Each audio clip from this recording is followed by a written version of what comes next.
नमस्कार दोस्तों, मैं कन्हैया लाल स्वागत करता हूं आपका इस YouTube channel study with KL sir में। दोस्तों आज फिर आपके सामने हाजिर हूं शिक्षा मनोविज्ञान के टेस्ट को लेकर।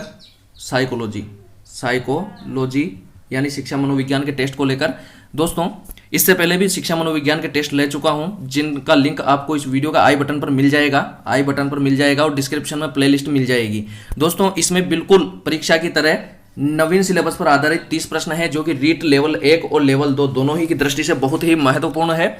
तो वीडियो को बिल्कुल भी स्किप मत कीजिए, वीडियो को अंत तक देखिए, आपको यहाँ पर अच्छे प्रश्न मिलेंगे। दोस्तों वीडियो को आखिर में कमेंट में जरूर बताकर जाना है कि आपके कितने सही हुए और प्रश्न आपको कैसे लगे। तो चलिए दोस्तों वीडियो को शुरू करते हैं। अगर आप चैनल पर नए हैं तो बिल्कुल चैनल को सब्सक्राइब करके बेल आइकन प्रेस कर लीजिए, ताकि आने वाली वीडियो की नोटिफिकेशन आपको मिल सके। दोस्तों वीडियो को लाइक और शेयर जरूर करना है।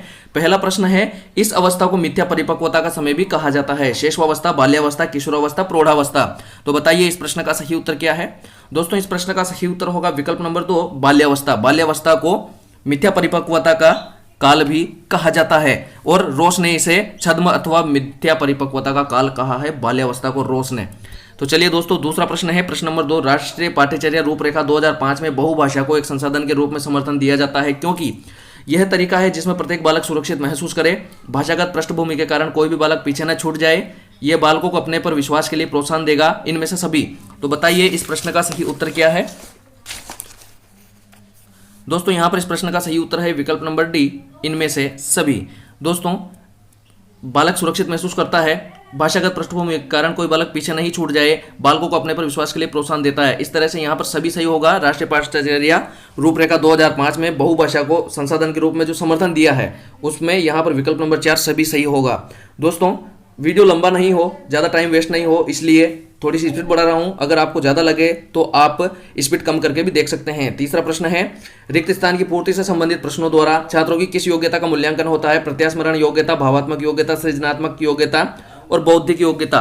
तो बताइए इस प्रश्न का सही उत्तर क्या है?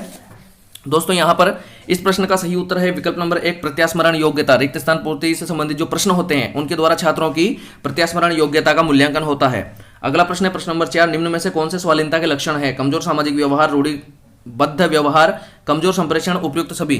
तो बताइए इस प्रश्न का सही उत्तर क्या है? दोस्तों यहां पर अपने इस प्रश्न का सही उत्तर होगा विकल्प नंबर 4, उपयुक्त सभी। कमजोर सामाजिक व्यवहार, रूढ़िबद्ध व्यवहार और कमजोर संप्रेषण, ये सभी ही स्वाधीनता के लक्षण हैं। चलिए दोस्तों अगला प्रश्न है प्रश्न नंबर 5, गार्डनर का कथन है कि कई प्रकार की बुद्धियां दिमाग के फ्रेम होते हैं, उसके द्वारा सुझाई गई बुद्धि की श्रेणी कौन सी है? विश्लेषणात्मक, रचनात्मक बुद्धि, प्रकृतिवादी कौशल और व्यावहारिक बुद्धि। तो बताइए इस प्रश्न का सही उत्तर कौन सा है? दोस्तों इस प्रश्न का सही उत्तर है विकल्प नंबर 3, प्रकृतिवादी कौशल। यहाँ पर ये जो है ये गार्डनर द्वारा सुझाई गई बुद्धि की श्रेणी है। अगला प्रश्न है दोस्तों प्रश्न नंबर 6, निर्माणात्मक मूल्यांकन का उद्देश्य है प्रगति पर गौर करना एवं उपचारात्मक अनुदेशन की योजना बनाना, विद्यार्थियों की समझ का पता लगाना, अध्यापक के उद्देश्यों की पूर्ति का पता लगाना और ग्रेड्स प्रदान करना। तो बताइए यहाँ पर इस प्रश्न का सही उत्तर क्या है? दोस्तों इस प्रश्न का सही उत्तर है विकल्प नंबर 1, प्रगति पर गौर करना एवं उपचारात्मक अनुदेशन की योजना बनाना। निर्माणात्मक मूल्यांकन का उद्देश्य होता है प्रगति पर गौर करना कि बालक ने कितनी प्रगति की है, कितनी नहीं की है, और उपचारात्मक अनुदेशन की योजना की इसकी समस्याएं क्या है, सीखने में क्या समस्या है, उनको दूर किया जाए। तो उपचारात्मक अनुदेशन की योजना बनाना, यहाँ पर विकल्प नंबर 1 अपना सर्वोत्तम होगा, सही होगा। अगला प्रश्न है दोस्तों प्रश्न नंबर 7, गामक विकास से हमारा तात्पर्य मांसपेशियों के विकास से तथा पैरों के उचित उपयोग से है। मस्तिष्क और आत्मा, अधिगम और शिक्षा, प्रशिक्षण और अधिगम, शक्ति और गति। तो बताइए इस प्रश्न का सही उत्तर क्या है? दोस्तों यहाँ पर इस प्रश्न का सही उत्तर होगा विकल्प नंबर 4, शक्ति और गति। गामक विकास से तात्पर्य यहाँ पर जो है विकल्प नंबर 4 शक्ति और गति से है, विकल्प नंबर 4 सही हो जाएगा। अगला प्रश्न है प्रश्न नंबर 8, अधिगम को प्रभावित करने वाला व्यक्तिगत कारक है संचार के साधन, समवयस्क समूह, अध्यापक, परिपक्वता एवं आयु। तो बताइए इस प्रश्न का सही उत्तर क्या है? दोस्तों इस प्रश्न का सही उत्तर है विकल्प नंबर 4, परिपक्वता एवं आयु। दोस्तों अधिगम को जो प्रभावित करता है व्यक्तिगत कारक, हर व्यक्ति में अलग अलग होता है, वो है परिपक्वता और आयु। अगला प्रश्न है प्रश्न नंबर 9, एनसीएफ 2005 में कला शिक्षा को विद्यालय में जोड़ने का उद्देश्य है सांस्कृतिक विरासत की प्रशंसा करना, छात्रों के व्यक्तित्व और मानसिक स्वास्थ्य को विकसित करना। केवल ए सही, ए व बी दोनों सही। तो बताइए इस प्रश्न का सही उत्तर क्या है? दोस्तों इस प्रश्न का सही उत्तर है विकल्प नंबर 4, ए व बी दोनों सही। यहाँ पर दोनों ही सही होंगे। अगला प्रश्न है दोस्तों प्रश्न नंबर 10, संज्ञानात्मक विकास में वंशक्रम निर्धारित करता है। संज्ञानात्मक विकास में वंशक्रम निर्धारित करता है मस्तिष्क जैसी शारीरिक संरचना के मूलभूत स्वभाव को, शारीरिक संरचना के विकास को, सहज प्रतिवर्ती क्रियाओं के अस्तित्व को, इनमें से सभी। तो बताइए इस प्रश्न का सही उत्तर क्या है।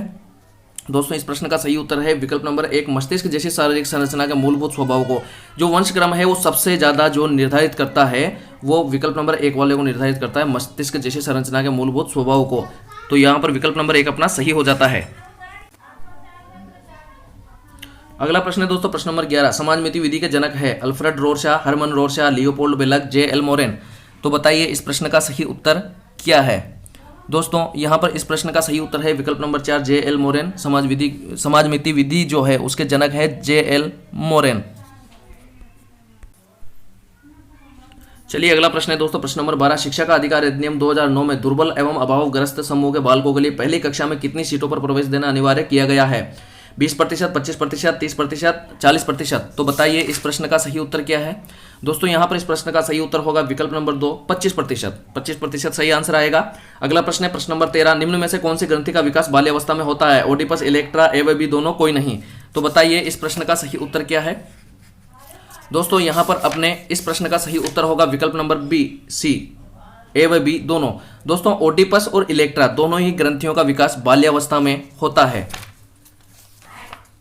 अगला प्रश्न है दोस्तों प्रश्न नंबर 14, भारत में सर्वप्रथम बुद्धि परीक्षण किसने प्रकाशित किया। Doctor Bhatia, Kuppuswamy, doctor rice, stern. तो बताइए इस प्रश्न का सही उत्तर क्या है। दोस्तों यहाँ पर अपने इस प्रश्न का सही उत्तर होगा विकल्प number C, doctor Rice. Doctor Rice ने सर्वप्रथम बुद्धि परीक्षण को प्रकाशित किया था हिंदुस्तानी विनय क्रिया स्केल के नाम से। 1922 में सर्वप्रथम इन्होंने बुद्धि परीक्षण प्रकाशित किया था। अगला प्रश्न है दोस्तों प्रश्न नंबर 15, दबाव को कम करने एवं परीक्षाओं में सफलता के लिए आवश्यक है। कम अवधि की परीक्षाओं में अंतरण, विद्यालयी शिक्षा की विभिन्न चरणों में परीक्षाओं का आयोजन, वार्षिक एवं अर्धवार्षिक परीक्षाएं, विभिन्न परिवेश परीक्षाओं के लिए विभिन्न एजेंसियों की स्थापना। तो बताइए इस प्रश्न का सही उत्तर क्या है। दोस्तों यहाँ पर इस प्रश्न का सही उत्तर है विकल्प नंबर 1, कम अवधि की परीक्षाओं में अंतरण। जो सबसे आवश्यक है वो है कम अवधि की परीक्षाओं में अंतरण। और इसी के आधार पर आपको पता हो तो सीसी लागू है, इसमें अलग अलग खंडों में कम अवधि की परीक्षाएं होती है, कुल मिलाकर मूल्यांकन होते हैं। तो यहाँ पर विकल्प नंबर 1 अपना सही हो जाता है। प्रश्न नंबर 16 है दोस्तों, किसने कहा वैयक्तिक भिन्नताएं वास्तव में सीखने के लिए तत्परता की विभिन्नताएं हैं। मोर्स एवं विंगो, साइमन, थर्स्टन, टाइलर। तो बताइए इस प्रश्न का सही उत्तर क्या है। दोस्तों यहाँ पर इस प्रश्न का सही उत्तर होगा विकल्प नंबर 1, मोर्स एवं विंगो। मोर्स एवं विंगो ने ही ये परिभाषा दी थी, वैयक्तिक भिन्नताएं वास्तव में सीखने के लिए तत्परता की विभिन्नताएं हैं। अगला प्रश्न है प्रश्न नंबर 17, व्यावहारिक बुद्धि को कहा जाता है मूर्त बुद्धि, अमूर्त बुद्धि, संज्ञानात्मक योग्यता और सामाजिक बुद्धि। तो बताइए इस प्रश्न का सही उत्तर क्या है। दोस्तों इस प्रश्न का सही उत्तर है विकल्प नंबर 1, मूर्त बुद्धि। व्यावहारिक बुद्धि को मूर्त बुद्धि के नाम से भी जाना जाता है। थार्नडाइक ने जो है बुद्धि के 3 प्रकार बताए हैं, मूर्त बुद्धि, अमूर्त बुद्धि और सामाजिक बुद्धि। चलिए दोस्तों अगला प्रश्न है प्रश्न नंबर 18, गेस्टाल्टवादियों के अनुसार सीखना क्या है। एक आकस्मिक प्रक्रिया है, एक क्रमिक प्रक्रिया है, एक भाव उन्मुखी प्रक्रिया है, एक चिंतन उन्मुखी प्रक्रिया है। तो बताइए इस प्रश्न का सही उत्तर क्या है। दोस्तों इस प्रश्न का सही उत्तर है विकल्प नंबर 1, एक आकस्मिक प्रक्रिया है। गेस्टाल्टवादियों के अनुसार जो सीखना है वो एक आकस्मिक प्रक्रिया है, अचानक सीखा जाता है। अगला प्रश्न है प्रश्न नंबर 19, रोज के अनुसार शेषावस्था का काल है 1 से 3 वर्ष, 1 से 5 वर्ष, 0 से 3 वर्ष, 0 से 5 वर्ष। तो बताइए इस प्रश्न का सही उत्तर क्या है। दोस्तों इस प्रश्न का सही उत्तर है विकल्प नंबर 1 से 3 वर्ष। 1 से 3 वर्ष जो है रोस ने शेषावस्था का काल माना है। 3 से 6 वर्ष को आरंभिक बाल्यावस्था का काल माना है, उत्तर बाल्यकाल माना है 6 से 12 वर्ष, और किशोरावस्था को माना है 12 से 18 वर्ष रोस के अनुसार। तो विकल्प नंबर 1 अपना सही है, 1 से 3 वर्ष शेषावस्था का काल। चलिए दोस्तों अगला प्रश्न है प्रश्न नंबर 20, सामान्य तथा विशिष्ट कारक सिद्धांत का प्रतिपादन किया था अल्फ्रेड बिने ने, स्पीयरमैन ने, गिलफोर्ड ने, थर्स्टन ने। तो बताइए इस प्रश्न का सही उत्तर क्या है। दोस्तों इस प्रश्न का सही उत्तर है विकल्प नंबर 2, स्पीयरमैन। स्पीयरमैन ने सामान्य तथा विशिष्ट कारक सिद्धांत का प्रतिपादन किया था। इन्होंने द्विकारक और त्रिकारक सिद्धांत प्रस्तुत किया। इनके अनुसार बुद्धि 2 प्रकार की होती है, सामान्य योग्यता और विशिष्ट योग्यता। चलिए दोस्तों अगला प्रश्न है प्रश्न नंबर 21, अपनी टीम के हार जाने पर टेलीविजन को तोड़ना कहा जाएगा। प्रतिगमन, आक्रामकता, प्रत्यावर्तन, दमन। तो बताइए इस प्रश्न का सही उत्तर क्या है। दोस्तों यहाँ पर इस प्रश्न का सही उत्तर है विकल्प नंबर बी, आक्रामकता। अचानक जो आक्रामक रूप होता है, अचानक टीवी तोड़ देते हैं, कुछ फोड़ तोड़ देते हैं, आक्रामकता में आएगा विकल्प नंबर 2। अगला प्रश्न है प्रश्न नंबर 22, कौन सा मूल्यांकन का प्रकार नहीं है, मानक, निर्माणात्मक, योगात्मक, शिशी। तो बताइए इस प्रश्न का सही उत्तर क्या है। दोस्तों इस प्रश्न का सही उत्तर है विकल्प नंबर 1, मानक। जो मूल्यांकन का प्रकार नहीं है वो मानक है दोस्तों, बाकी निर्माणात्मक, योगात्मक और शिशी ये मूल्यांकन के प्रकार है। अगला प्रश्न है दोस्तों प्रश्न नंबर 23, बहिर्मुखी विद्यार्थी अंतर्मुखी विद्यार्थी से किस विशेषता के आधार पर भिन्न होता है? मजबूत भावनाएं, पसंदगी और नापसंदगी, मन ही मन परेशान होने की अपेक्षा अपनी भावनाओं को अभिव्यक्त करता है, अपने बौद्धिक कार्यों में डूबा रहता है, बोलने की अपेक्षा लिखने में बेहतर होता है। तो बताइए दोस्तों इस प्रश्न का सही उत्तर क्या है? दोस्तों यहां पर इस प्रश्न का अपने सही उत्तर होगा विकल्प नंबर 2, मन ही मन परेशान होने की अपेक्षा अपनी भावनाओं को अभिव्यक्त करता है। जो बहिर्मुखी विद्यार्थी होता है वो अंतर्मुखी से इस आधार पर भिन्न होता है कि मन ही मन परेशान होने की अपेक्षा वो अपनी भावनाओं को व्यक्त कर देता है। अगला प्रश्न है दोस्तों प्रश्न number 24, army general classification test किस वर्ष प्रारंभ किए गए? 1914 से 19, 1920 से 21, 1939 से 45 और 1951 से 55। तो बताइए इस प्रश्न का सही उत्तर क्या है? दोस्तों इस प्रश्न का सही उत्तर है विकल्प नंबर 3, 1939 से 45। द्वितीय विश्व युद्ध के समय यह टेस्ट जो है प्रारंभ किए गए थे। शिकागो परीक्षण के नाम से भी इनको जाना जाता है। अगला प्रश्न है दोस्तों प्रश्न नंबर 25, जीन पियाजे के अनुसार किस आयु में बालक के अमूर्त चिंतन की क्षमता विकसित होती है? 1 से 3 वर्ष, 4 से 6 वर्ष, 7 से 9 वर्ष, 12 से 17 वर्ष। तो बताइए इस प्रश्न का सही उत्तर क्या है? दोस्तों यहां पर इस प्रश्न का सही उत्तर होगा विकल्प नंबर 4, 12 से 17 वर्ष। 12 से 17 वर्ष जो है जीन पियाजे के अनुसार अमूर्त चिंतन की क्षमता विकसित हो जाती है 12 से 17 वर्ष में, और इसे औपचारिक क्रियात्मक अवस्था का नाम भी दिया गया है। चलिए दोस्तों अगला प्रश्न है प्रश्न नंबर 26, अधिगम अंतरण को सिद्धांत कहा जाता है? समानता का सिद्धांत, अनुरूप तत्वों का सिद्धांत, औपचारिक नियमों का सिद्धांत, इनमें से कोई नहीं। तो बताइए इस प्रश्न का सही उत्तर क्या है? दोस्तों इस प्रश्न का सही उत्तर है विकल्प नंबर 2, अनुरूप तत्वों का सिद्धांत। जो अधिगम अंतरण का सिद्धांत है उसे अनुरूप तत्वों का सिद्धांत भी कहा जाता है। थार्नडाइक के अनुसार जो अधिगम है उसका अंतरण वहां तक ही हो सकता है जहां तक उनमें समानता होती है। जहां तक समानता होती है वहां तक ही उनमें अंतरण हो सकता है। तो विकल्प नंबर 2 है अनुरूप तत्वों का सिद्धांत। अगला प्रश्न है दोस्तों प्रश्न नंबर 27, जब सीखने वाला संपूर्ण प्रक्रिया को समझ लेता है तो इस स्थिति को गेस्टाल्टवादियों ने क्या नाम दिया? आहा अनुभव, जीवन दायरा, वेक्टर्स, वेलेनवीज, तल रूप। तो बताइए इस प्रश्न का सही उत्तर क्या है? दोस्तों इस प्रश्न का सही उत्तर है विकल्प नंबर 1, आहा अनुभव। गेस्टाल्टवादियों ने जब संपूर्ण प्रक्रिया को समझ लेते हैं तो इस स्थिति को आहा अनुभव कहा है, जिसका मतलब है कि समझ में आ गया। अगला प्रश्न है प्रश्न नंबर 28, बालक के व्यक्तित्व को किस प्रकार का अधिगम अधिक प्रभावित करता है? प्रयत्न और त्रुटि का अधिगम, अनुकरण अधिगम, अंतर्दृष्टि अधिगम, अनुदेशनात्मक अधिगम। तो बताइए इस प्रश्न का सही उत्तर क्या है? दोस्तों यहाँ पर इस प्रश्न का सही उत्तर होगा विकल्प नंबर 2, अनुकरणात्मक अधिगम।